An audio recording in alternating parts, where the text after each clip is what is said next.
What's happening, everyone? We are back today. Today is Friday and is Health, Wealth, Wisdom Day, perhaps. New series, Health is Wealth, #1, first episode. Basically a continuation of a lot of the longevity stuff we did before. I've had Aubrey on the show a couple times. Brent was on, with SJ and Coffee and Ben maybe about a month ago or so for a longevity stream. I thought, hey, why not turn this into a series? Why not kind of make the point of health is wealth, right? Like it is the most valuable thing. We like to say time in this community, like time is the most valuable thing, but also health. If you got all the time in the world, you don't have health, that's something you definitely want to have. So, I love talking about this topic because it is one of the few things I'm interested in that's not crypto related, not finance related, not tech related in a way. There's biotech aspect too, but it is so important to so many different people. And again, I think we're so early on it, which at one point is interesting. And the other point is kind of like, I wish we weren't so early. So we could, hopefully we all are able to benefit from a lot of the therapies and otherwise things that we're progressing on that Aubrey and David Sinclair and other people are working on as well. And perhaps Brent too. And how you can help if you're interested in the topic as well. So if you have any questions, put them in the chat if they're relevant, unplug that. And we'll get to them during the stream, but we got a few cool topics to talk about. So without further ado, welcome back to the show, Wild SJ and Brent Nally. Hello, everybody. Is it Positivity Princess? Is it Pumpkin? Where are we going with right now, SJ? The Pumpkin Princess. No, yeah, Positivity Princess. I like it. Right. Self-proclaimed. Yes. I know you've been partying with the PulseChain tour group, and I've been following on the streams and stuff. Looks like out there getting the good word out in Dallas. And what's the next stop, by the way? Austin, Texas, November 4th. That's gonna be a great one. I'm excited. Austin was the largest gathering for the KSB tour, and I have a good feeling. I got a really good feeling about this one because it's we got a little pamp going on. People are a little more excited. I think there's also a huge community in Texas just in general. So I think it's going to be a good time. And it's also like, for me, it's kind of like a farewell to the city because I've been living there the last 15 years and I just don't want to anymore. I'm moving on out. I'm going to just, I've been living in the bus for the last 8 months. But I'll be spending the next 3-ish months in the California area. So. Sweet. Yeah. It's Texas it's a very unique place. I love their ideals of freedom down there for sure. As a pragmatic libertarian, I'm like Texas. They got their own style for sure. It's going to California though. Hopefully not downtown San Francisco. I imagine No. I dated someone in San Francisco for a little while back, and I've heard it's just. I mean, it already was kind of just nuts, but I have heard not such great things. I'll be in the Southern California area for the most part. I grew up there, so my family's all there, and I miss, like, I haven't seen I've seen everyone, but like my niece was a baby when I left LA, and she's like 16 now. I'm just like, oh wow, I want to spend more time with her. Yeah, exactly. So it'll be good to just have a little stint there for a while, and then probably back at it with the PulseChain tour. I think we're just going to kind of continue this on into the next year. So I'm really looking forward to that. And bull run permitting, a whole new vehicle for me. So, hey, I like bus is cool. I like the bus, and it's I had a mini tour when you were in town, and it's a cool bus, and you got a cat there. You got It a cat on a is. bus. Yeah, it So, is. I mean, it's great. The thing is it's great to live in. Like if I just sat it somewhere and lived in it, cool, no problem. But it's just old. It's just so old. The engine's great too. Like the engine will get me where I need to go, but the rest of it is just falling to pieces. So yeah. Not the most practical. That's all right. it's all right. It's Hopefully the bull run will upgrade us all. Maybe not too much, not to lean too much on the newfound wealth we may or may not ever have. Right. However, it's nice to dream. Yes, no expectations, but we can dream, can't we? We can That's have right. these dreams. Brent, how about you? Are you on any kind of tour, or been traveling, or otherwise speaking? Yeah, I never asked you. Like, do you ever do any speaking engagements or otherwise on longevity conferences, or is that something you would like to do in the future?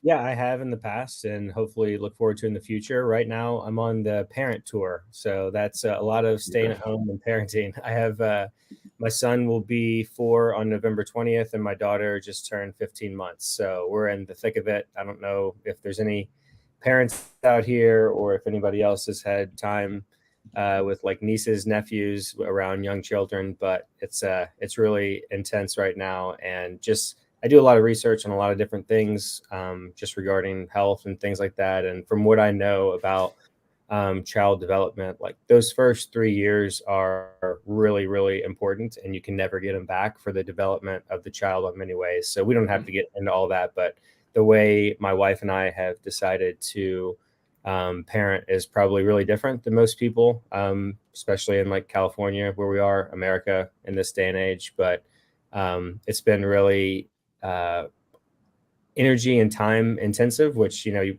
talked about earlier, like your time, energy, and money are the 3 things we're all trying to get more of, and they're all kind of related in interesting ways. And kids do take up those 3 things, which is why a lot of people choose to not have many kids or no kids at all.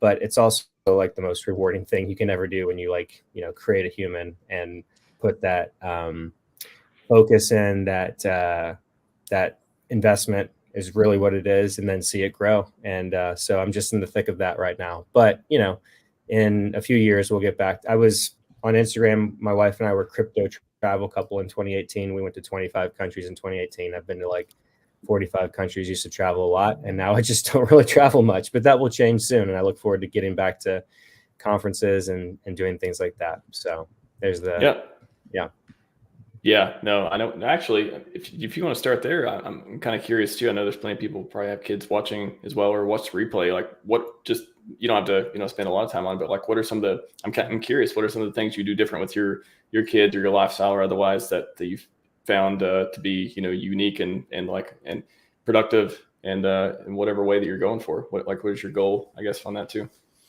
Yeah, so there's a big problem with fertility in the Western world with a lot of people, especially around my age. It's a huge problem, and there's a lot of different beliefs on what the reasons for the problems is and the solutions. So I'll recommend a podcast that Joe Rogan did probably a couple years ago now with a fertility expert. Her name is escaping me, but if somebody were to Google Joe Rogan, like fertility expert podcast, she's phenomenal. She's been researching this for decades and has like grants and stuff for her research. And I would start there. It's like a 2.5-hour podcast or something, but you got to put in the work to really understand. So my wife and I never had any fertility problems. As soon as my wife went off birth control, boom, she got pregnant like pretty much right away. But that has to do with a lot of the health stuff that we were both focusing on to get to that point. So is it Dr. Shauna Swan? That's her. Yeah. And that's a really good one. The one with Joe Rogan specifically. I'll just give a real brief overview of this because this ties into health and everything that people care about anyways. So plastics, I think, are a huge problem. Like microplastics, I've heard crazy statistics. Like we basically eat the equivalent of like a credit card every so often. I can't remember, from just like microplastics. So personally, I don't use any. This is stainless steel. Here's my little water bottle right here, reverse osmosis water. I add in minerals and stuff like that. Even the ice is reverse osmosis. We don't use a typical like ice machine that I add minerals into that as well too. Because a lot of the water that we're getting, I would never drink tap water unless I'm like absolutely like thirsty and have no other options. So in any event, plastics in the water, I think is an issue with it. So I just wouldn't drink bottled water with like from plastic. You never know in the supply chain where that actually came from. So it would have been like super hot. I think crypto has an opportunity to change a lot of that stuff. Blockchain in general, with like actually tracking certain things all the way through the supply chain, like tracking actually there. Walton coin was like trying to do this in 2018, and I had some Walton coin. It skyrocketed. I should have sold. I never did, and it's like literally worth it now. Like the Walton family, like Walmart. No, it has nothing to do with that. It's actually out of South Korea. It was a project, and I've been in crypto for a while. It's in 2018, it skyrocketed. I had like over 100 grand of it at one point. And but in any event, you know what? I think I remember that one now. You just said South Korea. I'm like, I think I downloaded that wallet at some point. There was like they had a desktop wallet. Yeah, I don't know about that. It was called Walton Coin. They had their own chain. They had a daughter chain. This is 2018, so this is a long time ago. It peaked in December of 2018, like like crypto did back then. I was there with you in 20. I started in 2016. So yeah, I went through the 2017 craze, and I remember all of those coins. A lot of different blockchains. Everyone had their own blockchain, their own L1 as we call them today. Yeah. But in any event, the idea, which I think is still a great idea if any entity can solve it, is basically from very beginning of the supply chain of a product, putting it on the blockchain, measuring all things that are appropriate for that, like sushi. You want to make sure that it's the appropriate temperature, that it doesn't get outside that range, so you don't eat like bad sushi and get sick, right? Same idea with like plastic bottles. You want to make sure that they don't get too hot, because if it gets too hot in that plastic, then the microplastic's going to leak out. And, you can't see that with your own eyes. So just all sorts of things like that. In any event, try to stay. It's funny how like everything's connected, but just trying to get back to staying focused on like lifestyle. You just want to try and control as much of things that you can control. We'll talk about sleep a little bit here. That's really important. If you look at the U.S. Census that they do about every 10 years, about 100 years ago, the average adult American, at least, was getting about 8 hours of sleep. And that's about, on average, what the sleep scientists agree is accurate. It's actually more like 7, because a sleep cycle is about 90 minutes, so an hour and a half. So, if you do the math here, it's never going to be 8. You know what I mean? It's going to be closer to 7, or 7.5, actually. But in any event, the point is that there's a lot of things involved with fertility, and we can talk about that a little bit more, but I recommend that podcast. So that would be number 1 for kids, because that's the very beginning, getting you and your partner in your best possible state for your biology, so that you can actually have the baby and get pregnant and do that in a healthy way. Because so many people, as we talked about, in their 30s or whatever, even in their 20s, are looking to have kids and can't. I've experienced this with tons of friends, and I'm sure people are aware of this phenomenon. And then you look at like IVF, in vitro fertilization, like that's really expensive. And I don't know if people know this, it's also like really emotionally draining, time consuming, a lot of doctor's office visits. It's painful for the woman. There's different types of pain thresholds, and different women have different experiences, but it can be incredibly painful. So I've had lots of friends who have actually gone through that route. They've done it. They have kids. They're healthy. Good for them. But it's obviously not the ideal route compared to just good old fashioned, making babies. So that would be number 1. I could go into more detail on fertility, but I think that we should maybe leave it at that for there. Then once, the woman is pregnant, there's all sorts of different, I think, important things that people can do. Then there's the actual labor itself. That's a whole thing. My wife and I did a lot of research on that when my wife was pregnant.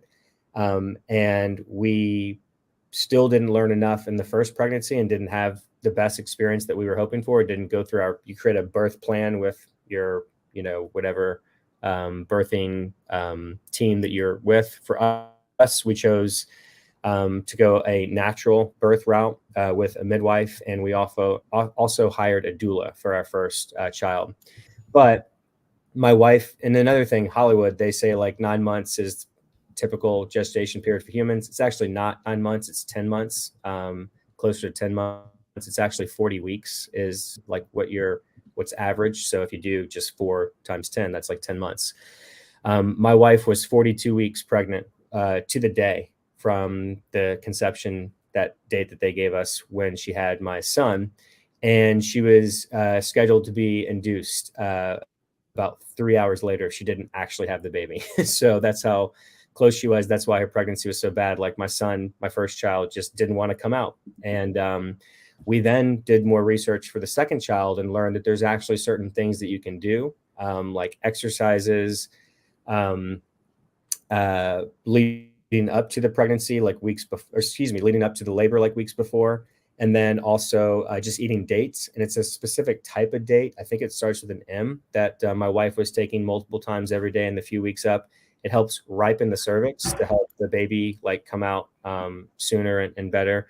And we did that the second time. And my wife's second labor with our daughter, Grace, she's 15 months, was just like so much better. It was a night and day experience. And so it's one of those things, you can do all your research that you want, you can have your own experience, but then that's like one or two or a few experiences. Like there's a whole world of people. So I still don't know for certain that what we did actually had an impact, but I'm like 99% sure from all the research that we did and then our experience. And so with my second child, our daughter Grace, she was actually just born upstairs in the bathroom at 2:30 in the morning, just slid right out. And that was not our plan. Our plan was to go back to the midwife clinic, the same one in Sacramento.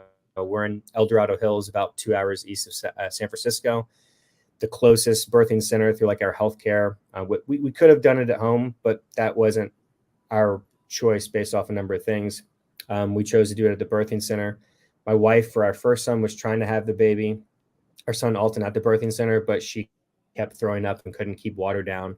And just due to California just politics, bureaucratic type stuff, the nurse could not do an IV to get my wife liquid. So we had to go to the hospital. The nurse was perfectly qualified to do that, but just again, due to the bureaucratic stuff, we were forced to go to the hospital. Then that was the whole thing at the hospital. Like our plan just got blown up. They wanted to do all types of things that we just didn't want to do. Plus you're in a hospital. It's like all white and cold, and it's just a completely different environment. At a birthing center, like you're in a house. This is a house converted into this birthing center. And there's a bed in there with drapes, warm, like kind of more homey type vibes. So very long story short, when the woman's looking to give birth, we just do things so wrong in our society in the Western world for so many different reasons, because a lot of them is having to do with men primarily being doctors, over the last like 100 years or so. And the women's like sitting down, like, why not just use gravity? So like, for example, my wife was forced to give birth with like down, legs up. I was actually holding her legs. I'm trying to show my camera with like her legs up like that, traditional way in the hospital. And it just wasn't great. And my son didn't want to come out. There's more to the story, like for the way he was positioned. I know we only have so much time, so I'm going to try and wrap this up. The point is, with my daughter 15 months ago, my wife was standing up over the toilet. My wife's mother arrived about 5 minutes before. They're like 5 minutes down the street. We called them at 2:00 in the morning. And my daughter 15 months ago just literally slid right out. I mean, I couldn't believe it. And you don't hear about this stuff happen very often. And she just slid right out. And when she slid right out, her name's Grace. She looked like this. She just kind of opened her eyes and looked around. She wasn't crying. She wasn't screaming. I thought all babies like cried and screamed when they first came out. She was just like looking around, and she did start crying. They actually cry because it's their lungs' first time breathing oxygen, and it like burns. But we couldn't believe it. She slid right out, and we were like, oh. So we actually drove a half hour to the birthing center with the placenta still attached. So I was literally holding onto, my wife was holding my baby in her arms with the placenta and the umbilical cord still attached. We drove a half hour at 2:30. It was like 2:45 by this point in time. I was driving like literally 100 miles an hour because there's nobody on the road because my wife was losing a lot of blood. There, the midwife actually helped deliver the placenta. It's called the Afterbirth, cut the umbilical cord. So we should probably like basically end it here in the interest of other things. We could do a whole podcast on this if people are interested, but there's many other things too. We didn't even get into like after birthing. If you guys want to talk about this more now, we can. But the point is, my children have never gone to see like doctors at all. We've just been raising them at home on our own. We feed them all like natural, organic foods. Sleep's really important. Breastfeeding is really important. The breast milk has all sorts of incredible things in it, like exosomes, which are these tiny little vesicles that secreted from stem cells, and they can go into cells and stem cells and stuff and basically reprogram them. The exosomes carry mRNA, RNA. There's actually been a lot of exosomes been used for biorejuvenation treatments and just kind of joint treatments and things like that. We could talk about that. I think it's really important for in the rejuvenation kind of toolbox kit for us to use. I think exosomes are going to be a part of that, of like solving aging or meaningfully reversing aging. But in any event, that's in breast milk. If your child is sick, when they nurse, their saliva actually carries information to the breast duct of the mother, the nursing mother, and then the mother then in her breast milk produces the proper antibodies to help the baby fight that virus or that whatever condition that baby has, and vice versa. So it's a feedback system to keep the mother healthy and the baby healthy. And the more you know about evolutionary biology, the more it actually makes sense, because our species actually wouldn't survive if we didn't have these type of survival mechanisms. The baby is so fragile and frail. They need these type of systems to actually keep the baby alive. So I have a super interesting story about myself on that point. I was adopted at like 3 weeks old, and I could not, my parents that adopted me almost lost me because I wouldn't hold down milk. I wasn't drinking my birth mother's breast milk, right? So I had whatever replacement they were trying to give me. And, you telling me that right now is the first time I've had this, or talking about that right now, it's just like the first time I'm making this connection. Like, had I been drinking my mother's breast milk, I probably would not have had this issue where I was unable to digest, whatever else it was that they were feeding me. And I have this scar on my stomach from being, weeks old and having to have surgery done on my intestines so that I was able to actually digest, this alternative milk. So yeah, that's a trip. It definitely is. Wow. Obviously, they started with formula maybe 70 years or so. So the boomers right now, they were kind of the first generation to kind of honestly be experimented on. My wife's parents, I think, were both fed on formula and stuff, and they're still alive and they're fine. So I just want to be clear with what I stated a few minutes ago. It's like, what I'm talking about is optimizing for humans to thrive, not just survive. We're incredibly resilient as a species. We can survive in many types of environments, but I'm talking about the optimum environment for humans to thrive. No, that's, first of all, beautiful story, both of you. That was awesome. Thank you. Thank you both for sharing that. That's, I think that's a great point to make is, humans can survive, they do things different in the Eastern world.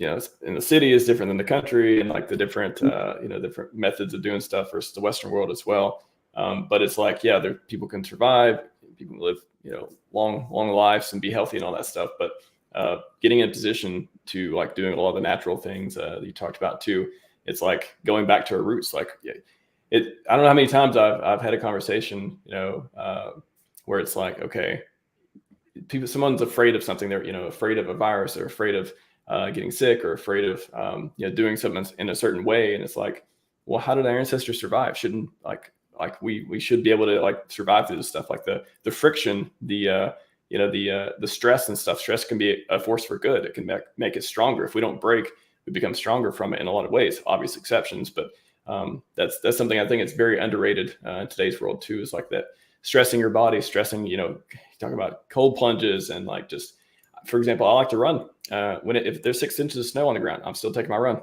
every day. I don't care. I want there to be. Actually, it's motivating when I see, bad climate outside. I'm cool. That's a funner run. That's more of a challenge. It's more of I know I'm going to, stress my body a little bit more, and I feel more together and more motivated to do it. So I just think everyone's oh, what's the easy way to do things without putting their body through the things that, one, could either make you stronger, or two, it just may be fun. You don't need to fear, putting your body through through things, obvious exceptions, not medical advice in any way, but your day-to-day stuff, people just shy away from it. I think it's kind of tragic. Yeah. I like how much non-advice we give in this. Yes.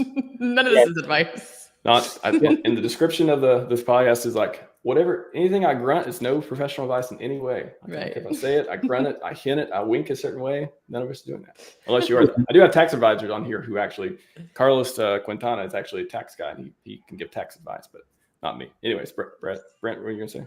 I was just say, as long as you don't push it over the edge, like I do sauna probably about 5 days a week. I'd love to do it every day a week. I just can't get to my gym and do the sauna every day. Mm-hmm. And when I have enough time, I push it like as hard as I can until I'm like, all right, now there's actually a chemical that your brain builds up. I can't remember what it's called when you're like really hot and it's telling you to get out of the sauna. So when that chemical is really built up in my brain, and I push it further, and then I do like a cold shower. I do cold showers at home, cold plunges, and at the gym they have an outdoor pool that they keep over and they keep open during the winter. And because I'm in like this El Dorado Hills area, it gets much colder in the wintertime than it does like in the San Francisco Bay Area where I used to live.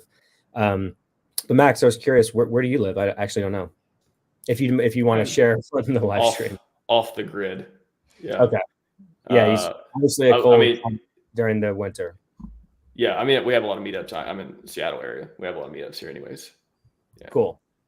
And so it's just getting cold. It's like, today it was in the morning, it's like 30 degrees, 32 degrees, around freezing. And it should be that way for the rest of the week. However, sunny in the afternoon. But, I go run in the morning. So this morning I actually waited a little bit. Maybe it'll warm up a little bit. Yeah, I got like 34. All right, let's do it. I'm doing it. I'm just going to bundle up. I'm going to go out there. And I had a great run. Like it felt good. I could feel my breath. I could feel like the coldness, like in my lungs and the body. And it felt like I felt stronger. I really did. It felt great. Creating those cold shock proteins, which, one of the 9 hallmarks of aging is loss of proteostasis. It basically means that your proteins are just like damaged, misfolded, and those cold shock proteins that you created will help refold those proteins back to the state that they should be in when they're healthy, or maybe just kill them off completely if they're too damaged. And same thing with, when you get really hot, your body will create heat shock proteins. And there's other benefits like regulation of hormones and stuff of like extreme cold, extreme heat. But obviously with the obvious disclaimer of like, know your body, pay attention, don't push it too hard to the point where, it's bad. It's like hormesis, or the hormetic effect is the idea with all this stuff. It's the same thing with like eating certain plants like blueberries, that the polyphenols that give it that color of the blue or the purple. Those are basically defense molecules that the plant has created for evolutionary reasons for the plant, but those are actually beneficial for you in a hormetic effect. But it's you don't want to have too much of anything. So that's good to hear. And I mean, that topic you're kind of touching on right now is something I really want to dive into. I mean, we can do our own stream on that specifically and I think I've mentioned this to you before. I suffer from heat sensitivity, where I had a heat stroke probably like almost 10 years ago now. And I now have this problem where my body does not regulate my temperature. So if I am out in the sun and it's like 72 degrees and the sun is out and it's like shining on me, or if I work out and I don't cool down immediately, or if I'm in a hot tub and it's like hot outside and I get out, like that can happen in Texas. I will basically I'll have a 24-hour period of usually it's a migraine. I'll have a migraine. My body will feel hot, like to the touch, like I'm actually like radiating heat. I don't sweat like I probably should. I just started taking, I don't have it with me, but I wrote about this on Twitter just recently, and Hexlina recommended this supplement that I take, and I started taking it. And actually this morning when I worked out, I think I sweat more than am used to sweating, which is almost nothing. So that might be helping a little bit, but I'm going to put a little pin on that message right there. And we could definitely talk about that more in the future, because I think that's something that I want to really, know more about, is that the chemical that's released when you're in extreme hot or extreme cold. And I know for sure, I mean, I don't have the chance right now because of being on the road so often, but once I'm, for example, once I get into California and I'm able to hang out for a little bit, I will probably start doing ice baths, because I know that will likely be something that's really, really good for me and what I'm experiencing. Yeah, that's exactly what I was going to suggest. And even if you can't get to like an ice bath, just cold shower, is like simple. You probably have access to a cold shower almost anywhere. So very true. And if you're doing a cold shower, the easiest thing you can do, if you like, I do cold showers. I hate them. Pretty much everybody always hates them. But one thing I was going to say about Max earlier, talking about he just gets out and runs in the cold. Just with all this stuff, if you have things that you don't like to do, I would say you're either going to suffer now or you're going to suffer later. You're going to suffer later for your bad life choices and the negative health impacts. So choose your suffering. I would just choose to suffer a little bit now in the moment to give it that health benefit that I believe I'm getting from the science. And it's not just the science. Like when you start doing a lot of this stuff and incorporating these things in your lifestyle, you start to actually see the benefits in your whole body, the way you look, the way you feel, your mental health, everything. So like that's your feedback that things are working. But real quick on the cold showers, you really want to try and like hit it on your neck. You have around here and like your chest and maybe over your head. That's the most important part to do it. And you can also, for men, you can kind of do it down there too as well too. It's really good, especially as you age, you'll see it like basically benefits, which again, none of those things are fun. It sucks every single second I'm doing it, but I'm just kind of suck it up and I'm like, it's just believe in it and you see the benefits of it. So yeah. That is good to know. Okay. Yeah, I wanted to cover too about, you mentioned blueberries. I do love blueberries. I don't know who doesn't like blueberries, so that's good news. I don't know who, maybe not everyone has access to them every day and all that stuff, but I definitely love farmers market, especially in the summertime, to be able to get out there and get fresh fruits and vegetables, such as ones that are good for you. That's could be a good idea as well. But the stuff that makes us age, I've heard a lot of people talk about inflammation and otherwise, but you talked about, so maybe we could relate that to, cold showers and just like, kind of making these type of trade-offs that can help you in certain ways, or, increase your metabolism or decrease metabolism, like whatever is healthy. But what are some of the things that you kind of get into when you start to age? Like if there's something that somebody, you could take like a sample A and sample B people, and this person, eats all junk food and they don't exercise, they do all this stuff. And the other person, maybe they're twins, let's call them twins, for example. And then the other person, has a really healthy regimen. They run every day. They, eat all the right fruits and vegetables. They, have, good mental health. They, however, things like their lives are like completely different, although they have, a lot of the same genetics. One versus the other, like what are some of the things that the other person may be doing that will be helpful to slow down some of these things?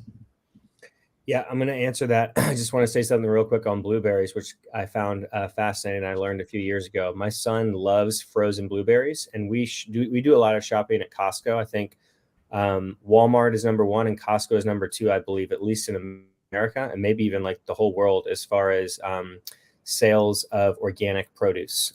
So we get frozen organic blueberries at Costco. It's like the best value there. My son just loves frozen blueberries. During the summer, we will get like fresh organic blueberries, and he likes those too. But he just loves frozen blueberries, and so I've started eating them more because of him. And they're pretty damn good. My daughter loves them.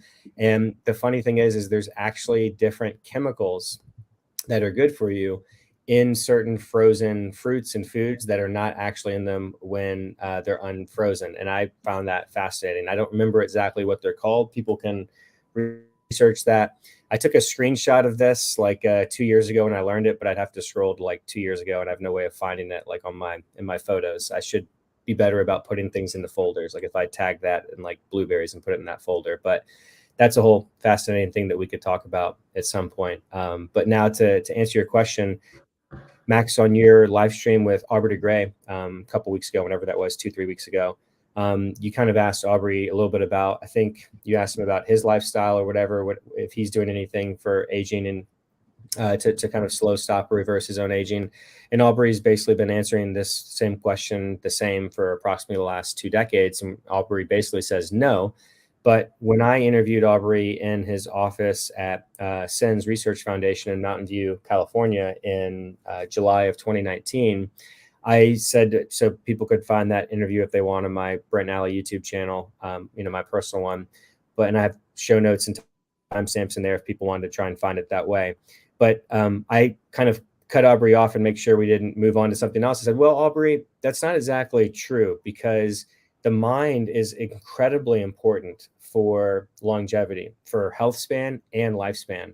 And this is something that the science has been figuring out more and more over the last few decades, but it certainly doesn't get talked enough about, and people don't really, and the reason why I believe that is because people somehow think it's kind of like magic or hocus pocus, or not like a scientific thing, which it's totally is science. And I can explain this hopefully as like briefly as possible. So whenever you have a thought, you are creating like just untold amounts of chemicals in your brain. So this thing right here, your consciousness, your subconscious mind and your conscious mind are like pharmaceutical chemical factories. And so, you know, if you're having like negative thoughts, emotions, you're going to be producing like cortisol. And cortisol is fine, but you don't want to be dumping out cortisol like all day long, all the time, being stressed out, living in a state of fear. You can only be in the parasympathetic or sympathetic state at one time, your nervous system, that is. And so one's fight or flight and the other one's rest and digest. So fight or flight is there for a reason if you need to fight off a tiger or lion or whatever 10,000 years ago, but you don't want to constantly be in that state. When you're in fight or flight, the blood will rush to your extremities, your legs, your arms, so you can fight that whatever thing you need and run away. But it's not there to like literally rest and digest. Like that blood is not going to be more in your core to help digest foods and things like that. The blood carries nutrients and helps with digestion as well. So my general point is that obviously take everything that I'm saying with like a relatively grain of salt, but you want to be like an optimistic, positive person.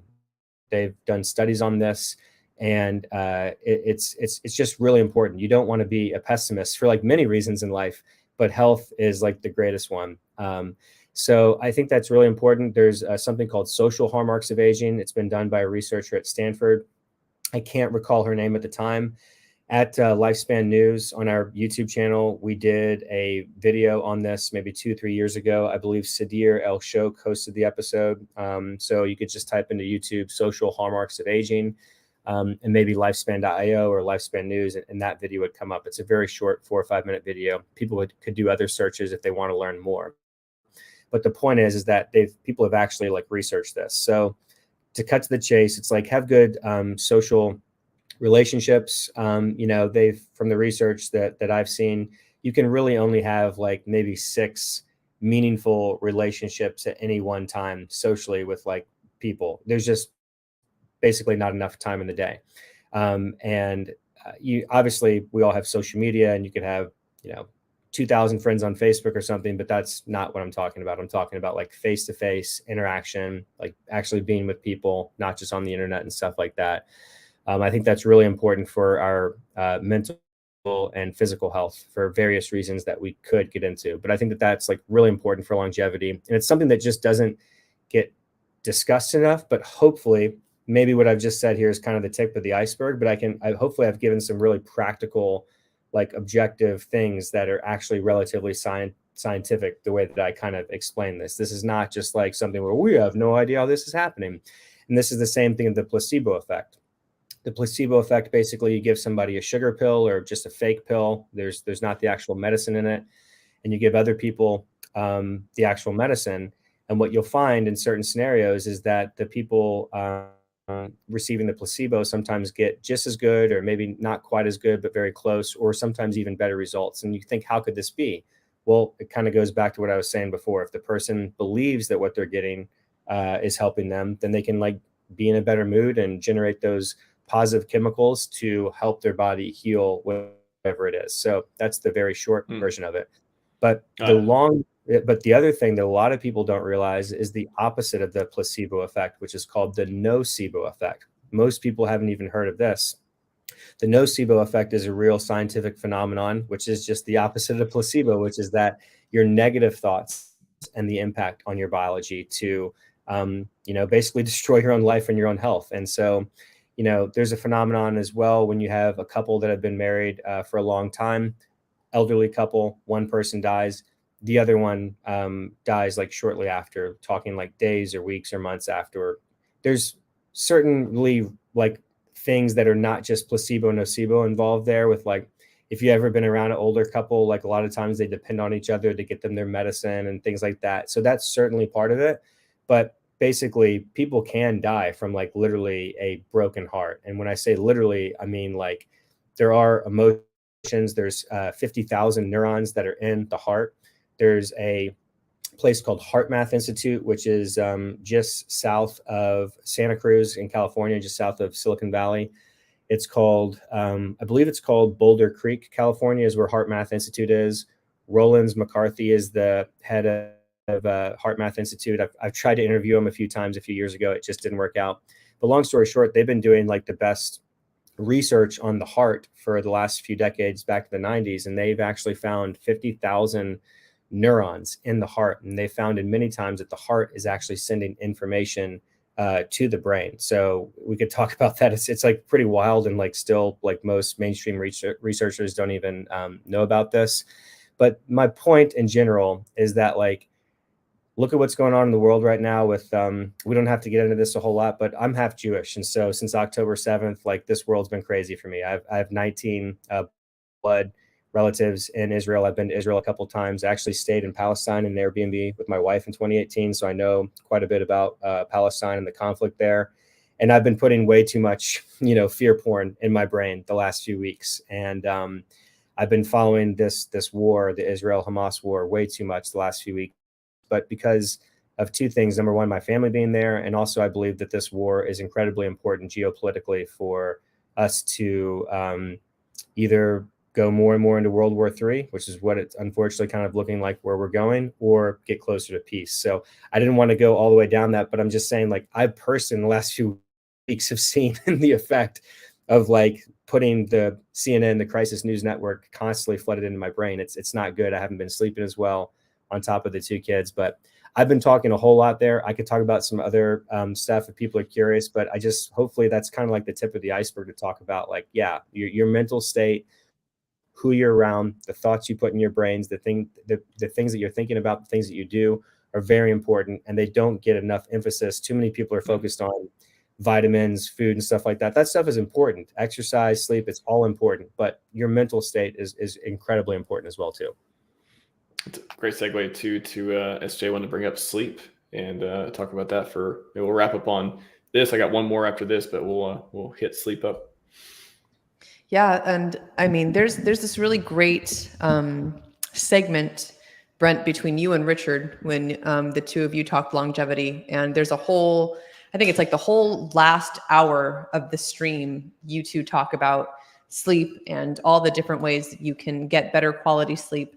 And my question specifically today is, how do you, let's say you have a partner who's maybe like not as into longevity, or feels like they have to sleep a certain way with music on or with a light on, or different things that I've heard are not great for longevity, or for sleeping anyways. Are there, like, have you ever experienced that, or and are there ways to kind of like mitigate that those issues, or like find a way to get better sleep yourself, even though whatever conditions you're in are not ideal? Yeah, I want to answer that. Give me 10 seconds. I realized with the Aubrey thing, I didn't actually explain. So what I said to Aubrey is that, Aubrey, you are like doing your life's mission like every single day. So he's actually able to really not have a lot of stress in his life, because he's like basically focused on solving aging and doing that like nonstop. So for that reason, I think that's incredibly important for why he's able to not really exercise and do a lot of that stuff that we recommend, but he still looks, I think, relatively good for his age. A lot of people have complained over the years I've seen is like, oh, your beard's getting gray. I thought you were gonna like live forever. And he's like, no, I've never said that. And my beard should naturally be getting gray. Like, he's in his late 50s now, I believe, at this point. I think he's like almost 60. Maybe he did actually just turn 60. In any event, I just wanted to make sure that was very clear, because I didn't like really say that great earlier. So to answer your question, SJ, I'll just say for me personally, I've my wife and I have been married since 2015, and we've been dating since 2010. So that's like the last 13 years of my life. Fortunately, we don't have any of that problem ourselves, as far as her needing to have like the lights on or the TV on or weird noises or anything like that. So we're pretty fortunate there. In my interview with Dr. Michael Bruce, who's the sleep doctor, I interviewed him, I think 3 years ago. It's on my Brett and Alley YouTube channel. You can find it in my sleep playlist. One thing he talked about is that, if you want to have the TV on or something in the background, there's actually research that says that that is okay for certain people in certain scenarios. And people could find that. I did show notes in that video if they want to see him articulate it more specifically, because I don't want to certainly speak for Dr. Michael Bruce. He's an awesome sleep scientist, written many books, and he's been on tons of like mainstream media, all the good morning shows with like, Regis and Kelly and all that stuff. He's been on all those shows, the doctors, Oprah, blah, blah, blah. He's phenomenal. His name is Dr. Michael Bruce, Breus. But I would not actually recommend that. If people are, falling asleep with the TV on, I would maybe, explain to them like, hey, have you tried this and this and this? If they've tried all the other sleep science, healthy lifestyle and behavior type of things that we can talk about, and that I some of them I think I talked about with Richard Hart here on this December 2019 live stream that I did with Richard.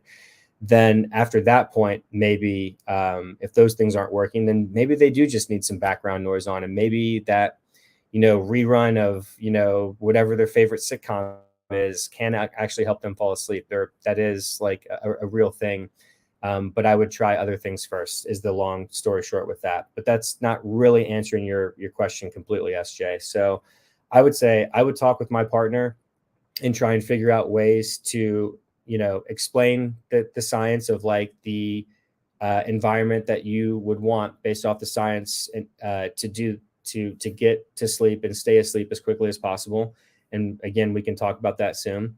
If for whatever reason that doesn't work, and it's just really like butting heads, like they need the TV on, whatever, and you just can't fall asleep with the TV on, maybe they can fall asleep first and you can get up and turn it off. If still those things don't work, like you might literally just have to sleep in a different room. There are plenty of married couples I know, or just people who are partners who have been together for years or decades, who don't sleep in the same bed, and some that don't even sleep in the same room. I mean, the final thing I'll say on this is you just really have to make sleep a priority. And after you've tried all the things we've talked about, if it just isn't working out, then sleep in different rooms. If that is the final solution and it works, you have to find a way to make sure that things are working for you and your partner, that you're getting optimal sleep. Yeah, fair enough. Got a question. What about white noise? So yeah, we have a little sound machine in both of our kids' rooms, and the white noise is incredibly important for them. And having children is one of those things where I realized why that was. I never thought about it, but the whoosh, and you notice when we're in school, like when you're a little kid, like in 3rd or 4th grade, and somebody's being loud, and you're like, shh. Well, that shushing sound is basically you're trying to mimic the sound when the baby is in the womb and the mother's belly. And I never realized that until I had kids. When you have kids, you will realize so many things that, at least for me personally, as like, I'm 38.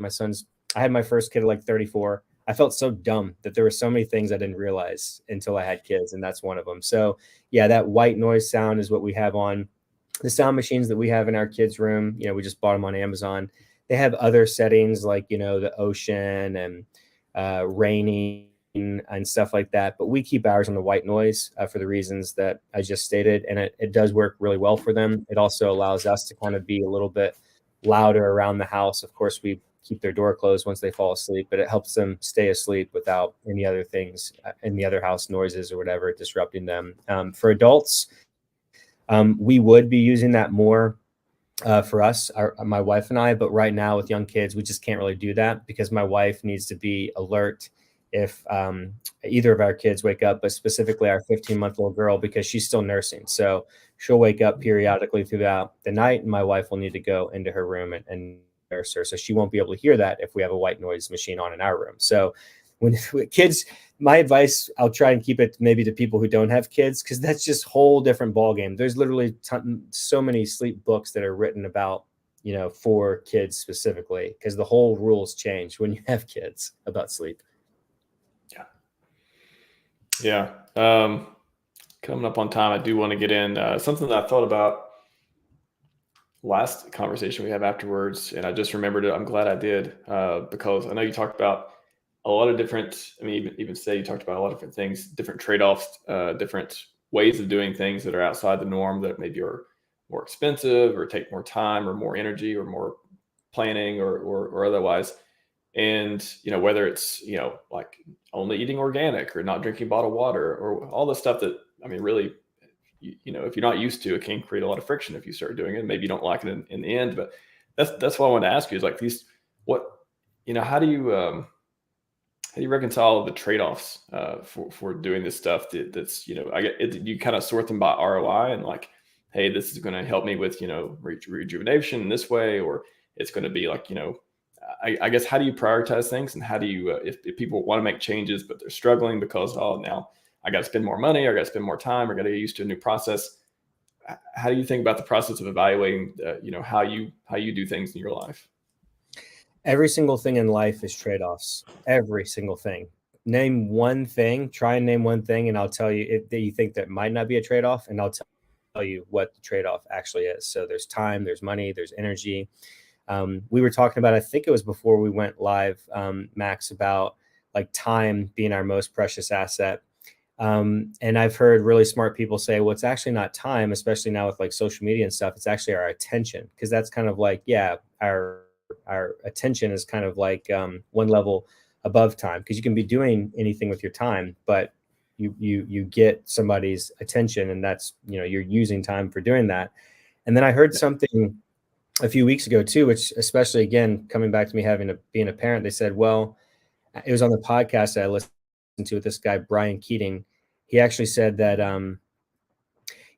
innocence is actually the most important asset or something like that. And that in the world that we're in now with the internet and, wars and things like that, and pornography, when you think about with young kids and the access to the internet, innocence is the number one thing that we want to uphold, especially in like kids as their like brain is developing. You think about what that could do to them if they are exposed to really negative things at a young age that they just like can't unsee, that's like tattooed in their brain, and how that can screw up their development.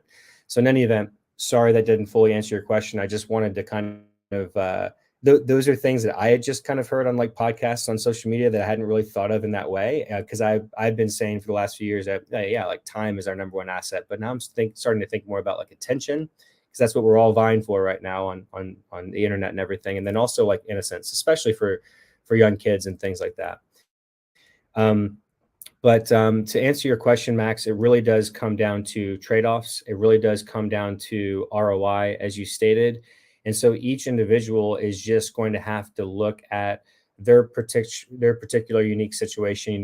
What is your age? Where are you at in your, longevity, biorejuvenation goals? Are you 20 years old or are you 80? That's going to be like a completely different answer on that.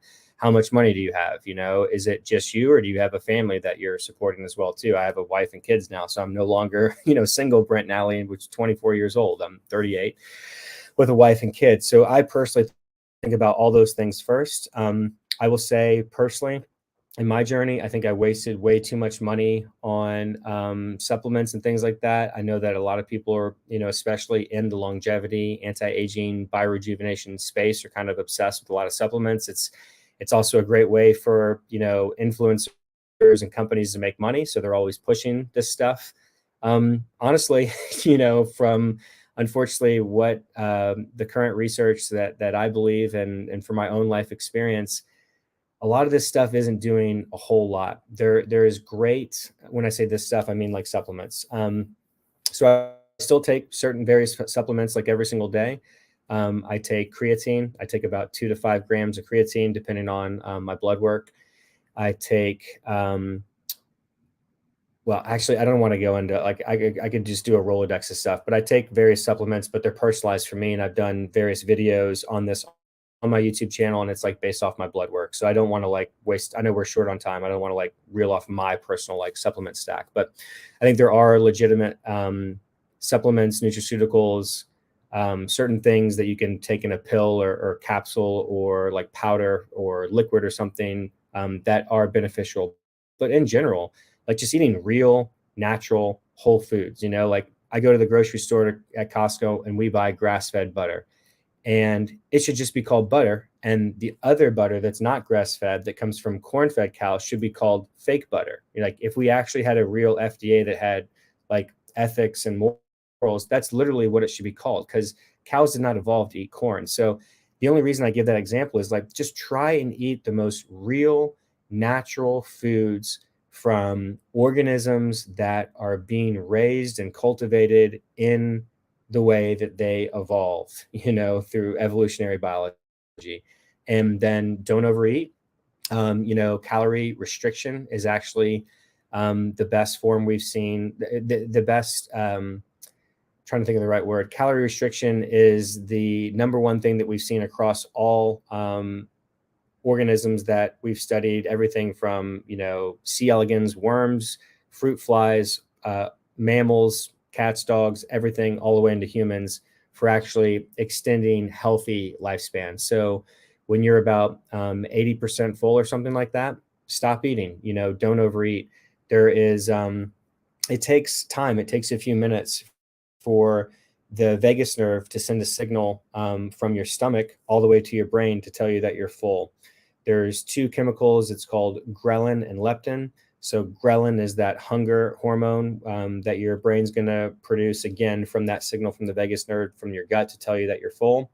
Whereas leptin ghrelin is the hunger hormone telling you that you're hungry. Leptin is the full one. So it takes a few minutes for that leptin to get produced to tell your brain like, oh my gosh, my stomach's actually full. So I'd say eat slowly. This goes into the social stuff. If you can, try and have like a nice meal with friends that you enjoy. That's not, don't be stressed out when you're eating. Like, have a nice meal. Don't eat till you're full. I'm just rambling at this point. I could go on and on. Like, let's sync up Max with you on time and things like that. I think all this stuff is like just generally good advice though for like long-term and things that you see centenarians, super centenarians, they pretty much all have these attributes. Yes, there's genetics, but there's nothing you can do about your genetics. So that's why I didn't even bring that up. Yeah, no, it's just, that's what I was trying to get to too, is just the different ways, you know, the things that you've tried, and maybe that it's like something that you think is really hard that you had to get over that you did anyways, because it was so important but you had to make some big change in your life to do it. I've done a lot of intermittent fasting, and I've done multi-day fast multiple times. And for me personally, I never looked at myself as fat, and I never was fat. Nobody would ever look at me and ever call me fat at any point in my life. But about 6 years ago or so, around maybe 2017, 2016, 7 years ago, I was kind of stressed out working a sales job in Silicon Valley in San Francisco. I was working for LinkedIn, San Francisco, in an enterprise sales role, and free food at LinkedIn, and the food was really, really good. You know, they had like 5-star chefs and stuff. I mean, and snacks in the kitchen. And I just like, I gained weight. I had a little tiny belly on me, not a big one, but I was probably about 10, 15 pounds overweight.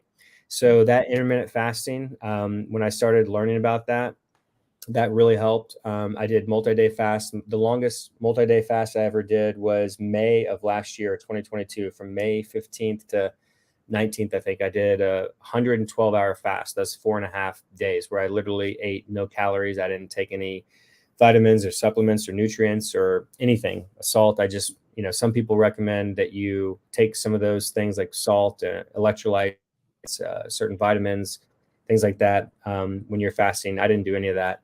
I lost, what did I lose? I think I lost 9 pounds in that, maybe more. I'd have to go back. I did a post on X about it. I think it's pinned to my profile actually.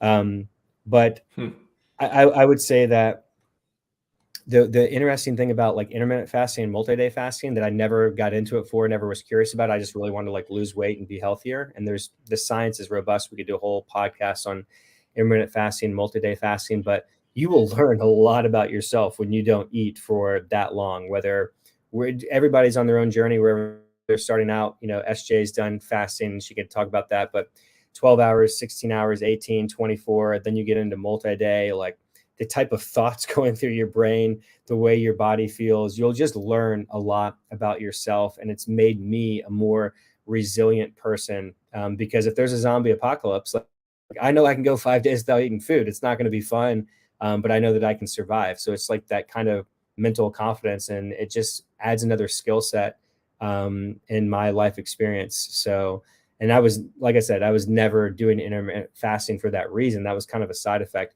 You'll also save time, because you're not thinking about getting food, preparing food, eating the food, cleaning up the food. You know, if you're going out to get the food, driving there and back, or however you're getting transported there on a bus or bike or whatever, you're not doing any of that. So you actually have like more time when you're doing intermittent fasting. For me personally, especially if you're doing multi-day fasting, you'll find you'll get rushes of energy. You'll get rushes of mental clarity and things like that.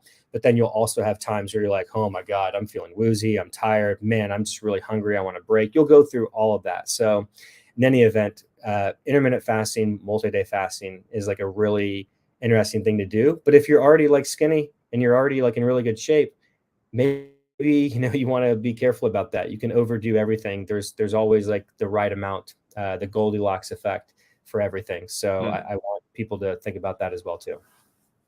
Yeah. I did fasting before as well, and I've been trying to get back into it. It's been hard. I want to get back into it, but it's just not been a priority. Like literally, like, oh, I don't have, you know, when they say I don't have time, I don't say I don't have time, but the phrase like I don't have time just means it's not a priority. This is like, I think about doing it, I want to do it, but I'm like, I really just want to eat right now. So I need to get back in. But I did 60, the most I did was 60 hours. And yes, I agree. You'll learn a lot about yourself. You'll like feel different feelings you just would never feel before. You know, good, mostly good. It's not like, you know, I didn't get depressed or anything. It was just like, it was just interesting to explore and like kind of push yourself. But again, I'm one of the people who like, I like to push myself. I like to like take, you know, everything that happens. I think I try to turn it into like a positive thing. Like what I learn from it, what I get from it, what can I use this for? And that kind of thing was cool for fasting with me. But yeah, after 60 hours, I was like, all right, I'm done. I want to eat.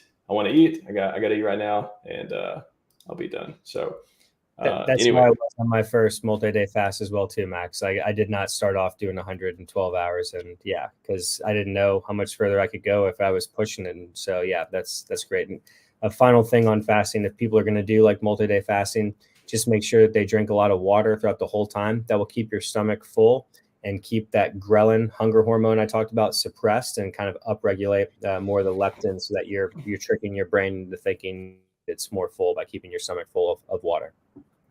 Definitely. All right. We'll wrap up on that. Just wanted to put, SJ posted the other link. All right. I'm listening to the ad in my headphones. Oh, no, Can I sorry. skip this thing? I'm so sorry. Okay. There we go. So SJ gave me the latest link. I totally forgot about there being another link as well. But if you're interested in Richard's book, Scivive, chapter on longevity is there as well. SJ has beautifully narrated so much of Richard's work, including both his books. So check that out if you haven't already. It's very, very good stuff. Yeah, we'll wrap it up there. What's good? What do you want to take us out on? We'll start with SJ. What's positivity or concern? What are you going to take us out on? Oh, positivity always. I'm always going to opt for that, especially after hearing Brent, you know, talk about the nocebo, right? And I'm very much in tune with that. I feel fortunate that I've just kind of leaned towards being a positive, optimistic person all my life. And I now find myself kind of being an evangelist for it, because I see people, you know, even if it's in jest, right? Even when you're joking, like if it's any kind of like self-deprecation or, you know, joking around about, you know, I don't have this or I don't have that. It's so important to flip that, right? And to use the positive version of whatever it is, right? Like I have this, or I see this coming into my life. And again, you know, talking about Scivive, it's not just the thought, right? It's then taking the action behind that thought to get what it is, you know, that you want in life, and to really bring positivity and abundance, forward. So words have power. Or I just saw Armando's comment there, and it's called spelling for a reason, right? So absolutely, Spelling. Oh my gosh. And cursive. Ooh, I never thought of that one. That's a thing people used to do. Yeah, I used to have really good cursive handwriting. Language is crazy. I got a corporate communications degree at University of Kentucky, and I took 2 linguistics courses. And man, it's the way language has evolved. When you look at just like Latin, and then the Latin languages like Spanish, and then if you actually travel, I've been to all these countries like Spain and France and Italy, where like they're all very, very similar languages, and you think about how they evolved over time, and then different words, and cursive, you're putting the curse on somebody's spelling, you're putting the spell on them. It's very, very interesting stuff, history, his story. So even though it's spooky season, I don't want anyone to get cursed. Ooh.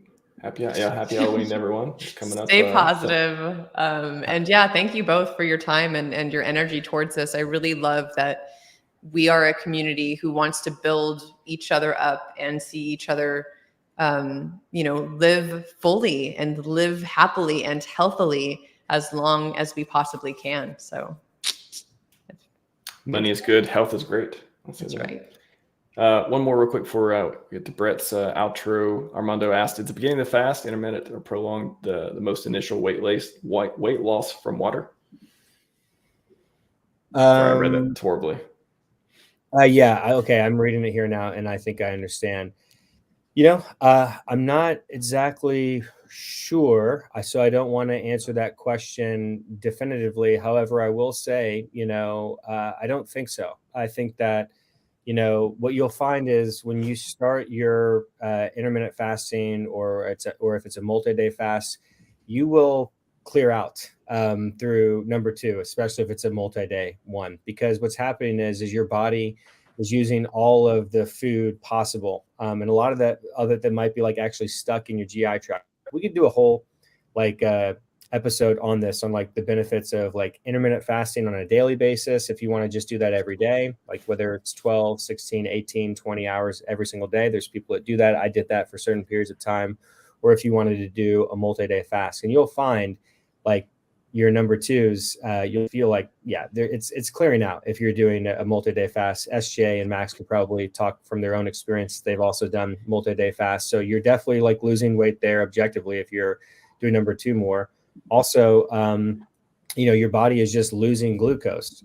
So if there's no more glucose left in there, then it has to go into a state of ketosis to survive off ketones. So your body can only survive off, from an energy standpoint, glucose or ketones when you're in a state of ketosis, and it's getting those ketones from stored up in your fat cells. So in any event, hopefully that answers your question, but I'm not like an accredited degree like intermittent fasting or fasting like PhD, so I don't want to be any more specific than how I just answered. I'll just say that after the first 24 hours, usually, or even overnight, if you're doing it, if you just stop at 4 o'clock or 6 o'clock or whatever, you don't eat anything else next morning, usually you're going to get like some kind of hit of like weight loss. And then if you keep going throughout the day and you do it another day, you may get another hit, maybe the same, maybe more, maybe less. But then after that, well, again, I've only went 60 hours. So I can't speak for day 3, 4, 5, 6, but I imagine there's diminishing returns. I imagine a lot of your water weight goes in the first, maybe in the first bit, but again, I don't know. It's based on my experience. That's why I've seen the most ROI, and it gets you in that slump of like, oh no, it's like, should I? It's not motivating once you see if it stops coming off, and you're like, oh, did I hit my limit or something? So don't get discouraged by that either. But I want to say something real quick. I've thought about this question more. He said in the beginning of the fast, of a like long day or intermittent one. That's so kind of subjective when we're talking about maybe the first 12 hours or something. You could have a giant number 2, a giant poop, and that could throw off the whole weight thing. So I think that's my final answer, actually. That's just like common sense. Think about it. Like if you just take a giant poop, I've actually weighed myself before and after poops before, and I've taken some massive ones.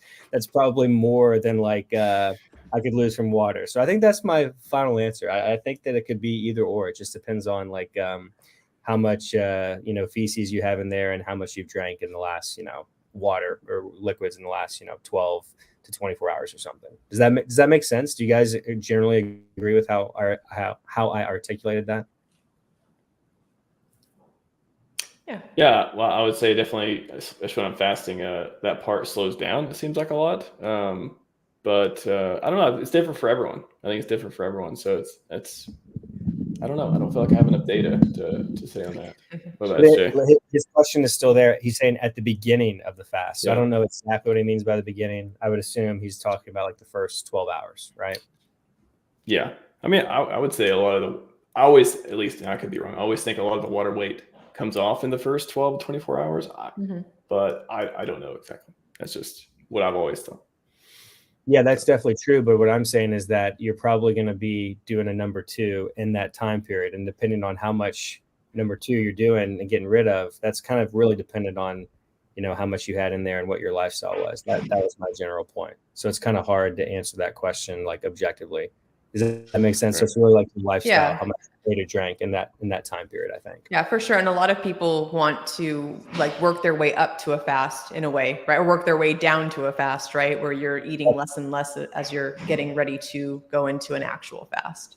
But some people will have like one giant meal before they start their fast. True. I've seen all different types. It's really one. I will tell you. I'll end it on this. Intermittent fasting, multi-day fasting is one of those things that, man, I thought like, oh, now I know everything, and I'm never going to get there. The body is so complex. There's so many different scenarios. People are different. People's mindset going into it and during it are so different. It's really fascinating, just like what we're talking about right here too.